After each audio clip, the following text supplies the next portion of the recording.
વિજ્ઞાન ધોરણ 8 પ્રકરણ 9 પ્રાણીઓમાં પ્રજનન રીપ્રોડક્શન ઇન એનિમલ્સ.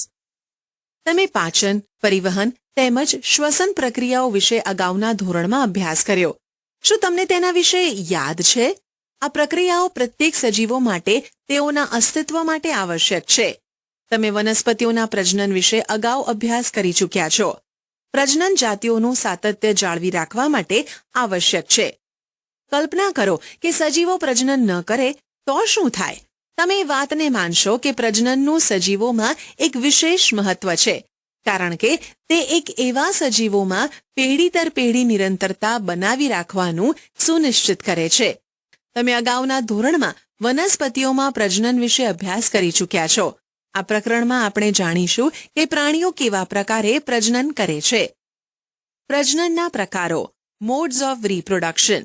શું તમે વિવિધ પ્રાણીઓના બચ્ચાઓને જોયા છે? કેટલાક પ્રાણીઓના બચ્ચાઓના નામ કોષ્ટક 9.1માં લખવાનો પ્રયત્ન કરો, જેમ કે ક્રમ સંખ્યા 1 અને 5માં ઉદાહરણ આપીને દર્શાવેલ છે. તમે વિવિધ પ્રાણીઓના બચ્ચાઓનો જન્મ થતાં પણ જોયો હશે. શું તમે જણાવી શકો છો કે મરઘીનું બચ્ચું અને ઈયળ કેવા પ્રકારે જન્મ લે છે? બિલાડીનું બચ્ચું અને ગલુડિયું કેવી રીતે જન્મ લે છે? શું તમે વિચારો છો કે જન્મ પહેલા આ સજીવો એવા જ દેખાતા હતા જેવા અત્યારે દેખાય છે? ચાલો જાણકારી મેળવીએ. વનસ્પતિઓની જેમ જ પ્રાણીઓમાં પણ પ્રજનનના 2 પ્રકાર હોય છે, જેમ કે 1 લિંગી પ્રજનન અને 2 અલિંગી પ્રજનન. લિંગી પ્રજનન, સેક્સ્યુઅલ રીપ્રોડક્શન. ધોરણ 7માં તમે વનસ્પતિઓમાં પ્રજનન વિશે અભ્યાસ કર્યો હતો. તેને યાદ કરવાનો પ્રયત્ન કરો. તમને યાદ હશે કે લિંગી પ્રજનન કરતી વનસ્પતિઓમાં નર અને માદા પ્રજનન ભાગો આવેલા હોય છે. શું તમે આ ભાગોના નામ જણાવી શકો છો? પ્રાણીઓમાં પણ નર અને માદામાં વિવિધ પ્રજનન ભાગો અથવા અંગો હોય છે. વનસ્પતિઓની જેમ જ પ્રાણીઓ પણ નર તેમજ માદા જન્યુઓ પ્રજનન કોષો બનાવે છે, જેના જોડાણથી યુગ્મનજ એટલે કે ઝાયગોટ બને છે.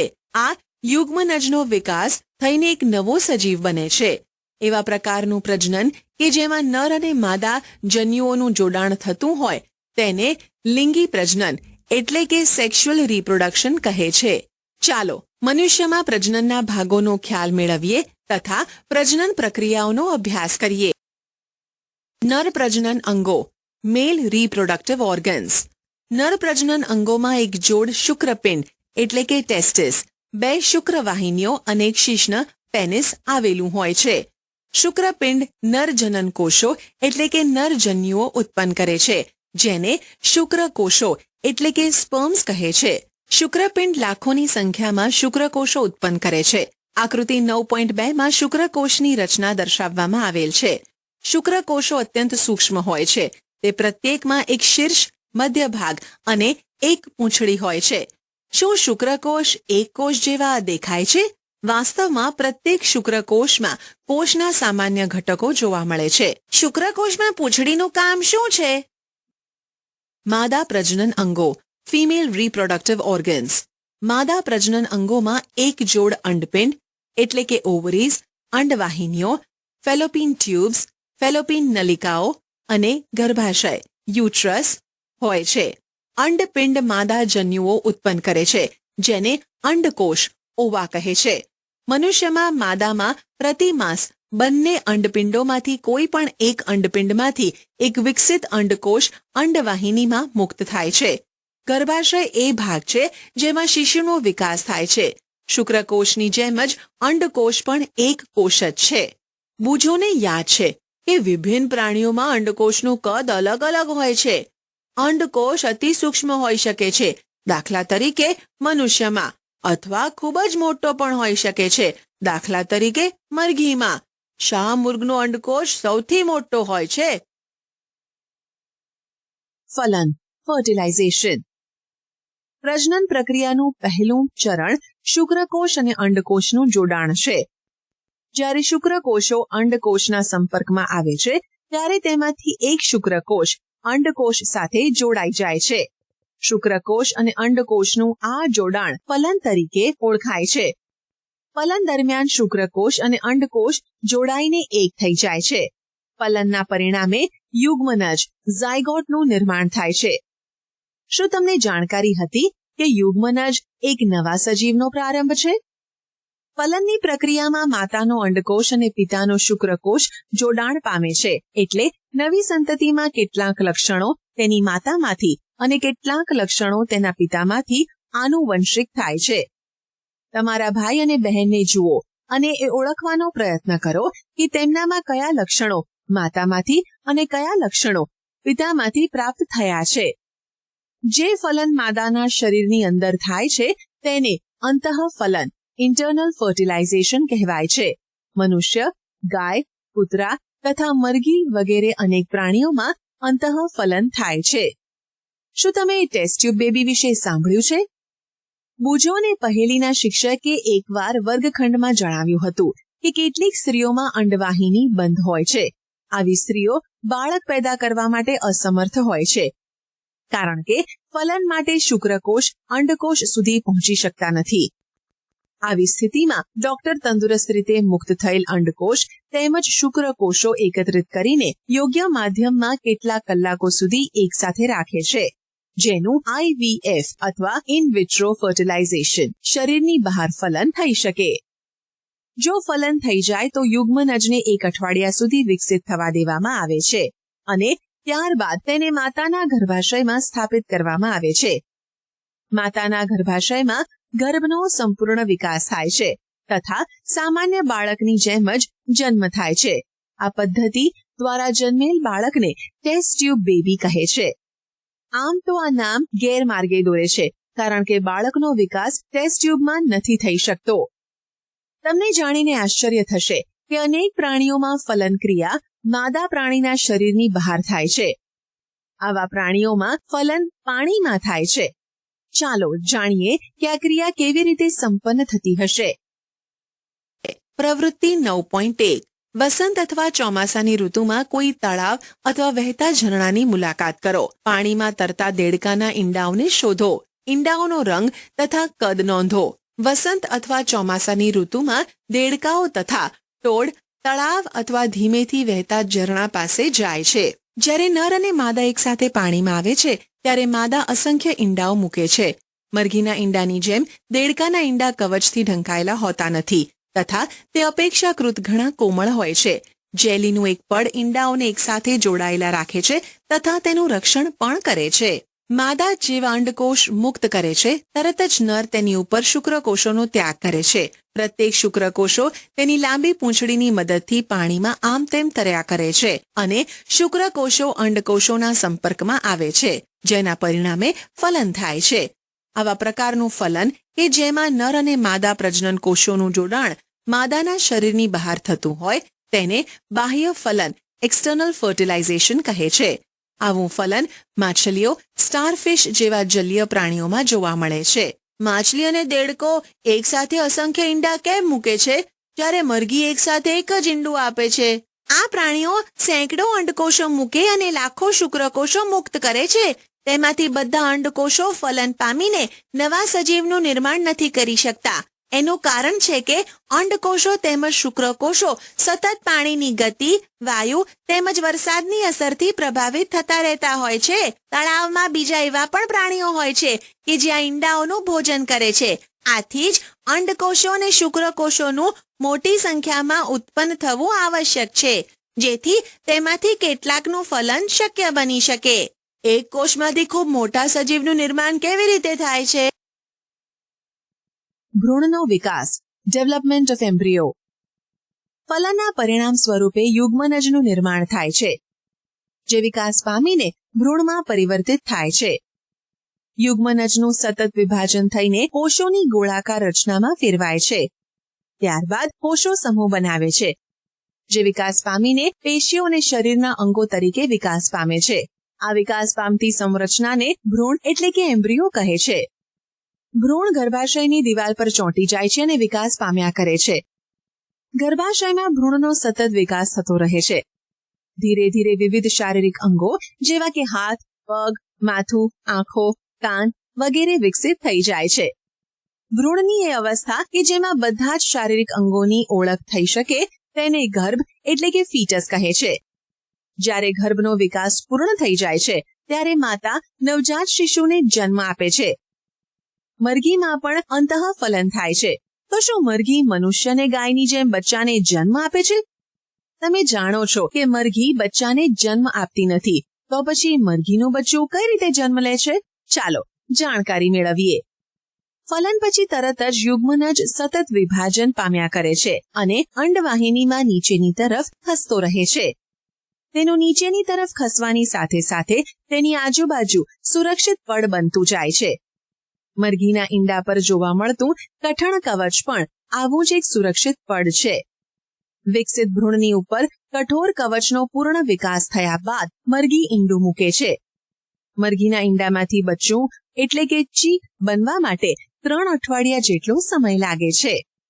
પર્યાપ્ત ગરમી મળે તે માટે ઈંડા ઉપર બેઠેલ મરઘીને તમે જોઈ હશે. શું તમે જાણો છો કે ઈંડાની અંદર બચ્ચાનો વિકાસ આ પ્રક્રિયા દરમિયાન જ થાય છે? બચ્ચાનો સંપૂર્ણ વિકાસ થયા પછી કવચ તૂટે છે અને બચ્ચું બહાર આવે છે. બાહ્ય ફલન કરતા પ્રાણીઓમાં ભ્રૂણનો વિકાસ માદાના શરીરની બહાર થાય છે. ભ્રૂણ અંડાવરણની અંદર વિકાસ પામ્યા કરે છે. ભ્રૂણનો વિકાસ પૂર્ણ થયા બાદ ઈંડું તૂટે છે. તમે તળાવ અથવા ઝરણામાં દેડકાના અનેક ટેડપોલ કરતા જોયા હશે. અપત્ય પ્રસવી અને અંડપ્રસવી પ્રાણીઓ, વિવિપેરસ એન્ડ ઓવિપેરસ એનિમલ્સ. આપણે જાણ્યું કે કેટલાક પ્રાણીઓ બચ્ચાને જન્મ આપે છે જ્યારે કેટલાક પ્રાણીઓ ઈંડા મૂકે છે જે પછી શિશુમાં પરિવર્તિત થાય છે. એવા પ્રાણીઓ કે જેઓ સીધા જ બચ્ચાને જન્મ આપે છે તેને અપત્ય પ્રસવી પ્રાણીઓ કહે છે. જે પ્રાણીઓ ઈંડા મૂકે છે તેને અંડપ્રસવી પ્રાણીઓ કહે છે. નીચે આપેલ પ્રવૃત્તિની મદદથી તમે એ વાતને સારી રીતે સમજી શકશો તથા અપત્ય પ્રસવી અને અંડપ્રસવી પ્રાણીઓનો ભેદ પણ પારખી શકશો. પ્રવૃત્તિ 9.2. દેડકા, ગરોળી, પતંગિયું, ફૂદા, મરઘી તથા કાગડાના અથવા કોઈ અન્ય પક્ષીઓના ઈંડા ભેગા કરવાનો પ્રયત્ન કરો. શું તમે આ બધા પ્રાણીઓના ઈંડાઓને એકત્રિત કરી શકશો? જે ઈંડાઓને તમે એકત્રિત કર્યા છે તેનું ચિત્ર બનાવો. કેટલાક પ્રાણીઓના ઈંડા એકત્રિત કરવા સહેલા છે કારણ કે તેની માતા શરીરની બહાર ઈંડા મૂકે છે.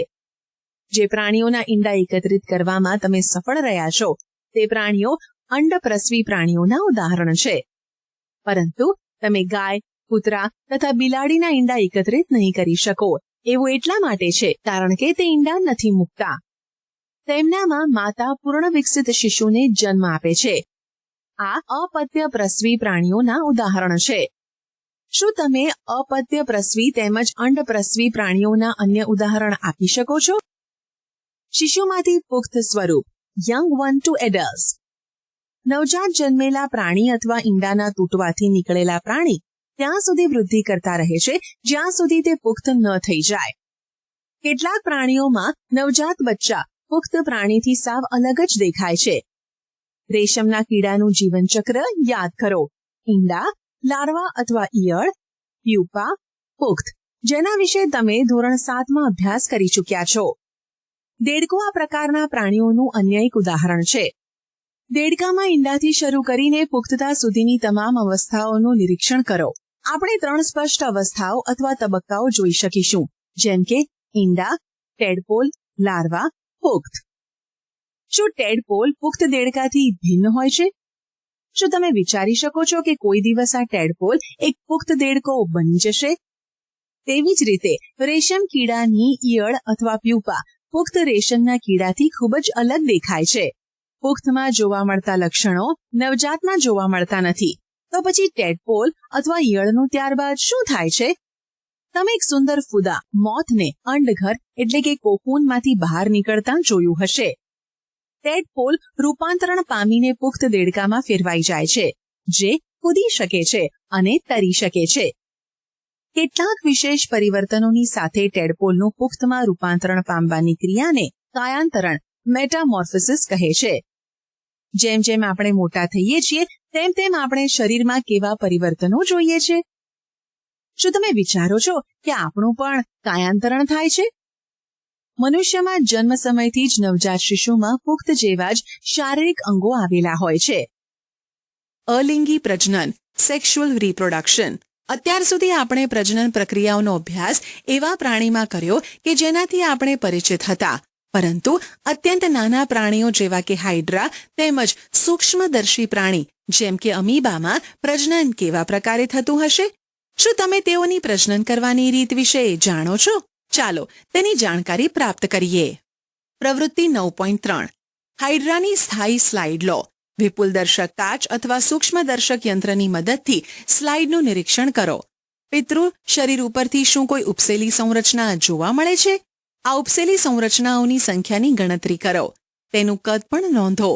હાઇડ્રાનું ચિત્ર એવું જ બનાવો જેવું સ્લાઇડમાં દેખાય છે તથા આ ચિત્રની સરખામણી આકૃતિ 9.11માં દર્શાવેલા હાઇડ્રાના ચિત્ર સાથે કરો. પ્રત્યેક હાઇડ્રામાં એક કે તેથી વધુ ઉપસેલા ભાગ જોવા મળે છે. આ ઉપસેલી રચના વિકાસ પામતો નવો સજીવ છે, જેને કલિકા એટલે કે બર્ડ્સ કહે છે. યાદ કરો કે યીસ્ટમાં પણ કલિકા જોવા મળે છે. હાઇડ્રામાં પણ એકલ પિતૃમાંથી ઉદ્ભવતા ઉપસેલા ભાગોમાંથી નવો સજીવ વિકાસ પામે છે. આવા પ્રજનનમાં એક જ પિતૃમાંથી નવો સજીવ ઉત્પન્ન થાય છે. તેથી તેને અલિંગી પ્રજનન અસેક્સ્યુઅલ રિપ્રોડક્શન કહે છે. હાઇડ્રામાં કલિકામાંથી નવો સજીવ ઉદ્ભવે છે. આથી આવા પ્રજનનને કલિકા સર્જન એટલે કે બડિંગ કહે છે. અલિંગી પ્રજનનની અન્ય પદ્ધતિ અમીબામાં જોવા મળે છે. ચાલો જોઈએ તે કઈ રીતે થાય છે. તમે અમીબાની રચના વિશે અભ્યાસ કરી ચૂક્યા છો. તમને યાદ હશે કે અમીબા એક કોષી સજીવ છે.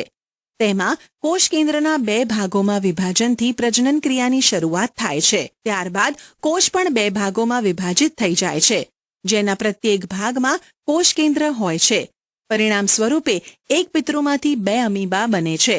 આવા પ્રકારના અલિંગી પ્રજનન કે જેમાં સજીવ વિભાજિત થઈને 2 સંતતિ ઉત્પન્ન કરે છે તેને દ્વિભાજન એટલે કે બાઇનરી ફિઝન કહે છે. કલિકા સર્જન તેમજ દ્વિભાજન સિવાય કેટલાક અન્ય પ્રકારો છે જેના મદદથી એક જ પિતૃમાંથી સંતતિ પેદા થાય છે. તેના વિશે તમે હવે પછીના ધોરણમાં અભ્યાસ કરશો. ડોલીની વાર્તા. ક્લોન. કોઈ સમાન કોષ કોઈ અન્ય જીવંત ભાગ કે સંપૂર્ણ સજીવને કૃત્રિમ રીતે ઉત્પન્ન કરવાની પ્રક્રિયાને ક્લોનિંગ કહે છે. કોઈ પ્રાણીનું સફળતાપૂર્વક ક્લોનિંગ સર્વપ્રથમ ઇયાન વુલમટ અને તેના સહયોગીએ સ્કોટલેન્ડમાં એડિનબર્ગ ખાતે આવેલા રોજલિન ઇન્સ્ટિટ્યૂટમાં કર્યું. તેઓએ એક ઘેટાને ક્લોન કર્યું, જેનું નામ ડોલી રાખવામાં આવ્યું. ડોલીનો જન્મ 5 જુલાઈ 1996માં થયો. આ ક્લોન થયેલું પહેલું સસ્તન હતું. ડોલીનું ક્લોનિંગ કરતી વખતે ફિન ડોર્સેટ નામની માદાની સ્તન ગ્રંથિમાંથી એક કોષ એકત્રિત કરવામાં આવ્યો. એ જ સમયે બ્લેક ફેસ ઈવમાંથી અંડકોષ પણ એકત્રિત કરવામાં આવ્યો. અંડકોષમાંથી કોષ કેન્દ્રને દૂર કરી દેવામાં આવ્યું.